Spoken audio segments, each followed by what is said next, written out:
If you have struggled with feeling confident, as many have, first and foremost, know that you are not alone.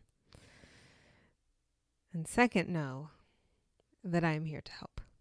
I'm very excited for our discussion today because I have lined up a few exercises and examples to help you finally crack the code in upgrading your self-esteem and really feeling at ease in your own body, no matter where you are or what you're doing. And I truly mean that. So I'm very excited for you today. So glisten up. Let's get this party started.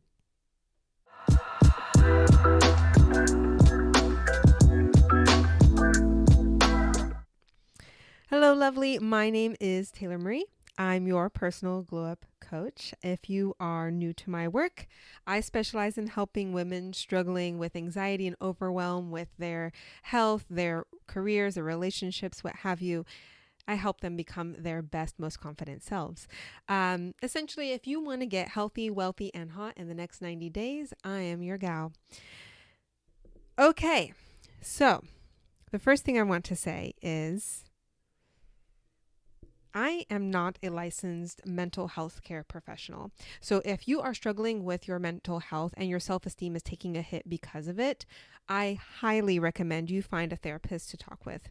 Any coach worth her salt would suggest the same as what I'm saying right now. And if you are following anyone who doesn't support that, that is automatically sus, right? If you might not know you have, or maybe you do know you have some kind of underlying condition that can get or needs support and treatment. Getting that attention to that condition will only help speed up your process. And as a perfect personal story, my PMDD diagnosis allowed me to get the care that I needed to radically supercharge my progress on my own glow up journey. So I am a big proponent of supporting this. So with that out of the way, with that being said, first, I will say there is a ton that we could be talking about today. There is so much I could be teaching you, an overwhelming amount. But I'm sure that neither of us has the 5 hours it would take to get through all that material. And nor would it actually be helpful to get that all at once. It'd be like drinking from the water hose, right? So today I'm going to be focusing on my top 3 strategies that are just I think going to get to the heart of most people's kind of self-esteem struggles, their confidence struggles. These are practices that help support anything that you're already doing, right? Anything that you've already kind of started to work on. These are kind of less conventional methods. These are to be supportive. These are kind of help you see things hopefully a little differently, get you some aha moments, and bring that confidence and clarity to you, right? So I kind of like to break it down and think of it as kind of before, during, and after, right? So in any aspect of our life, right, there's kind of the before before it happens, it's happening, and then the after effects, right, or the kind of debrief. So with that, then if there's kind of a recurring thing that brings anxiety or makes you feel less confident, the first place to start is the prep work, right? The before you get to your next social event, or before you have a work presentation, or whatever it is that kind of is like your trigger. Maybe it's just generally before you get out of bed and you start your day. I like to do the prep of thinking about, what am I already confident at? There is something you are confident at, right? Whether it's, I know that I can, shave very quickly and effectively and not cut myself, or whatever it is that you feel like you can do just Oh yeah, can everyone do that? Like, it's so easy. Start listing out, just start listing out things. Go through your day where you're just like, oh yeah, of course. Anything that's like, oh, well, yeah, of course, duh, I can do that. That's actually confidence. That's what that is. Right. And so you're taking that for granted. And what we're going to do is we're going to try to like expand that. Right. So we have these like narrow little fields where we're like, oh, that doesn't count. That's not really confidence, but it is. And we're going to like try to like cultivate that and grow that and then apply it to other aspects of our lives. So that's part of it. And then the other part of the prep is honestly spend a lot more time in the mirror.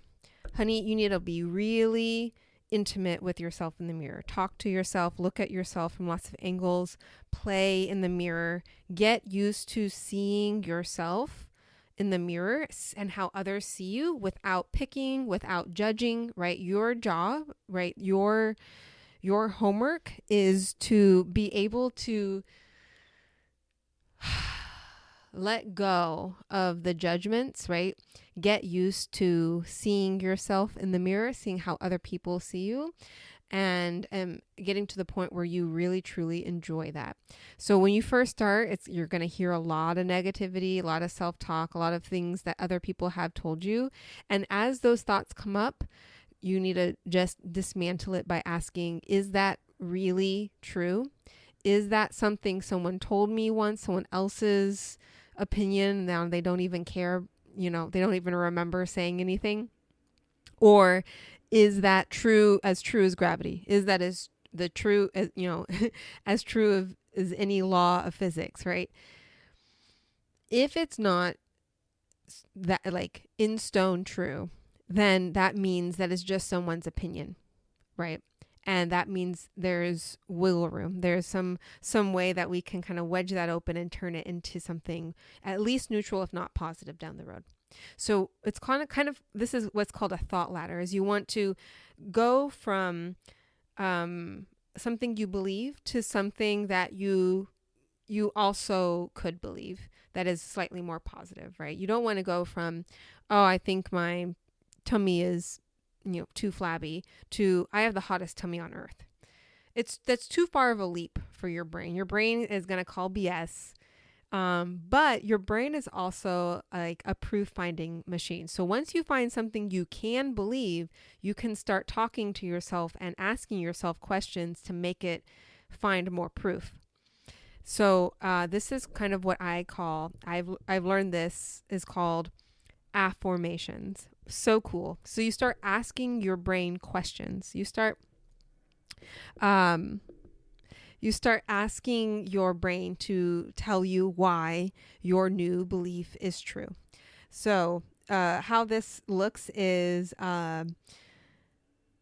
why is my tummy acceptable?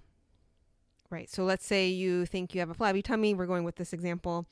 And you're like, oh, it's so gross and flabby, but you want to get to the neutral thought of like, my tummy is a human tummy. My tummy is an acceptable tummy. My tummy does the job a tummy should do, right? These are neutral, like facts. These are facts. And your brain is going to look for proof for those facts, right?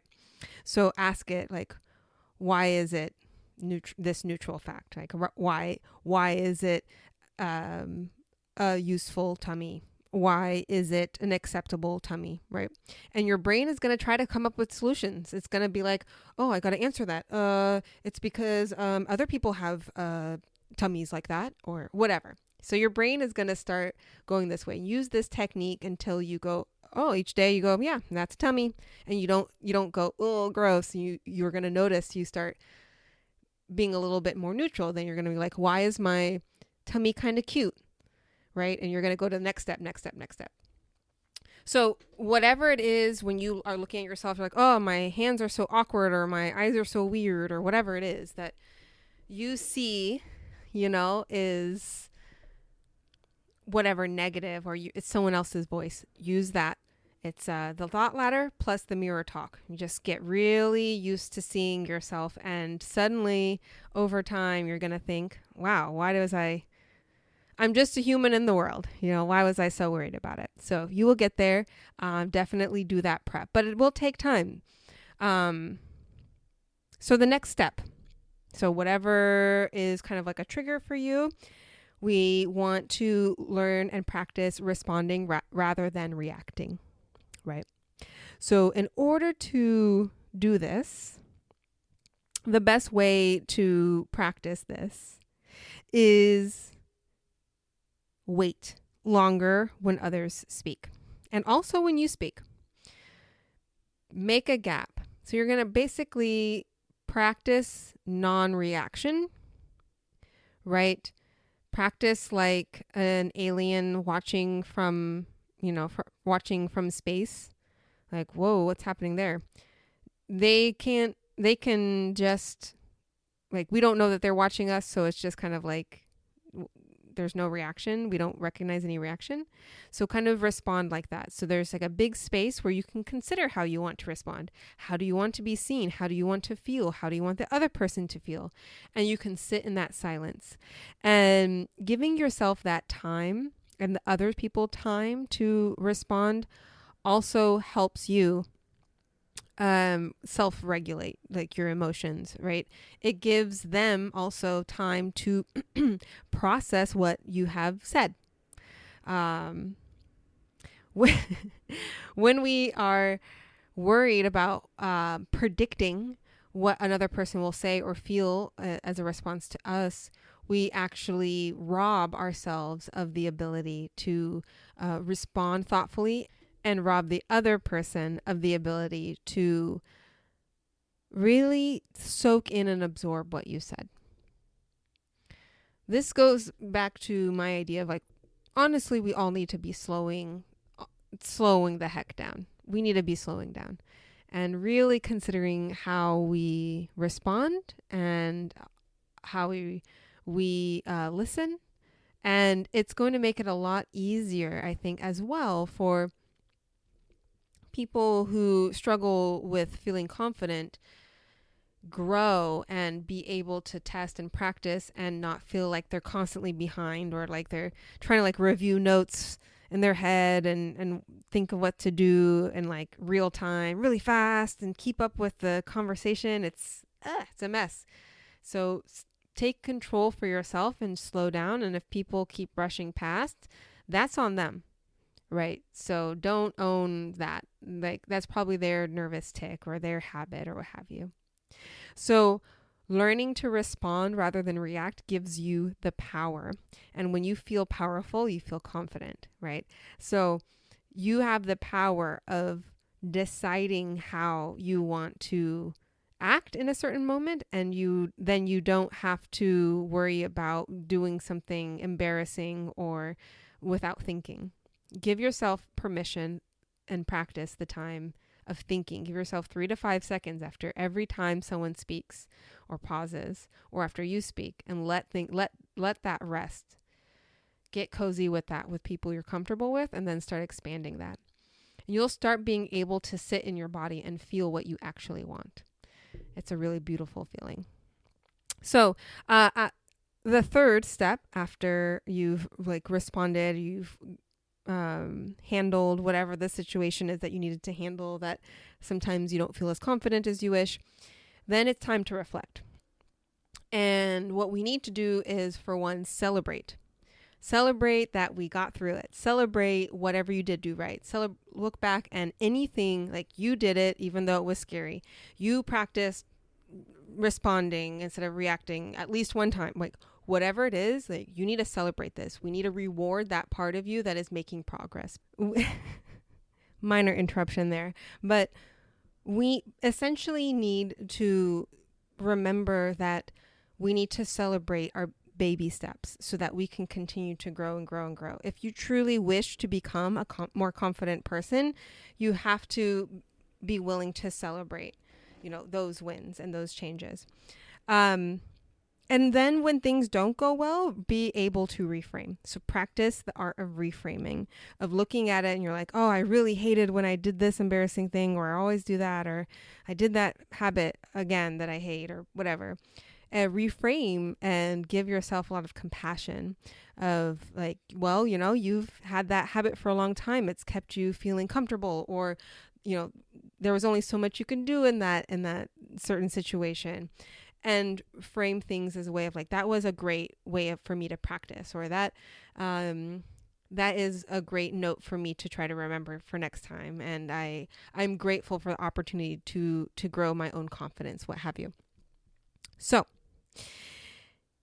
those are kind of the three main big picture steps that I like to use. I like to give people as a way to grow their own self-esteem and self-confidence, is to spend a lot more time thinking positive thoughts about themselves, to themselves, looking themselves in the eye, in the mirror, and giving themselves the reassurance that other people didn't give them, right? No, if you are struggling with this, it's probably because people didn't give you the reassurance that you needed. And so you need to give it to yourself now. And this is how you do it. Learning to respond rather than to react, and to reflect in a way that is celebratory and also helps you reframe and gives yourself self-compassion. These skills together will make you much more confident in any situation, because you know what you know who you are. You know you like yourself, or at the very least accept yourself, and you're growing to like yourself more. And you know that you don't have to be able to predict what happens. You don't have to worry about a reaction being bad. You can take space and respond in a way that feels aligned to you and your values and the way you want to feel and you want others to feel. And then reflect and celebrate and reframe.